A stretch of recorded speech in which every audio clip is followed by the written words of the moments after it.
the question of why we decide that something tastes good or doesn't taste good or is disgusting even somehow, I would say this is an area that's being researched. A lot of effort is being put into research in this area, and we don't really understand it. It's particularly interesting because it's clearly a combination. It's clearly a combination of nature and nurture. It's one of the great places to study this question of nature versus nurture, if you will. There are some things that seem to just simply disgust us in a very, very instinctive, deep kind of way that seems to be built into the organism. And there are other things that we clearly learn to find either good or bad. We use foods as rewards and as punishments. They're very important sociological and cultural issues about food, and these are clearly learned. And yet there are other things about it that are clearly inside of us. Indeed, think of the word disgust.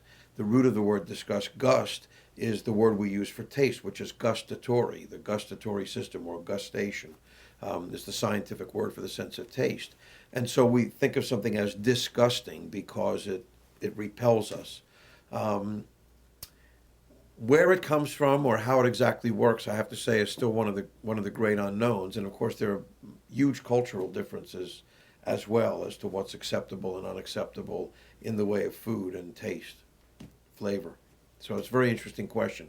And it's one of those interesting questions because it's not just science, it's anthropology as well and cultural studies. It's one of those kind of interesting interdisciplinary kind of places where people of all sorts of stripes are interested in it.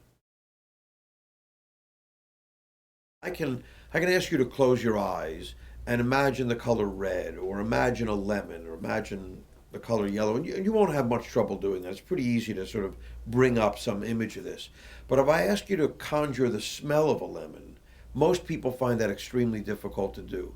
Even though if I then, with you blindfolded, put a lemon under your nose, you'd go, lemon. I mean, there'd be no question about being able to identify it.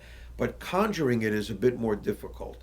And we there are people who think, and I think they're probably right, that at least some of this has to do with the way we name odors and to some extent flavors and the language we use for it.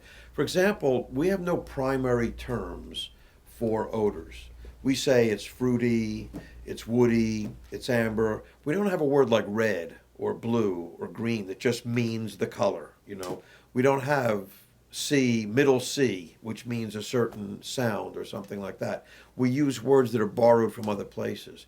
And so the linguistics of olfaction, I think, or at least in some way or other, reflect both the difficulty sometimes of remembering odors or the difficulty of conjuring them, why it is some people are better at it than others. Perfumers and chefs seem to have more language associated with odors. They're good at describing odors in all kinds of ways that you and I would never think of.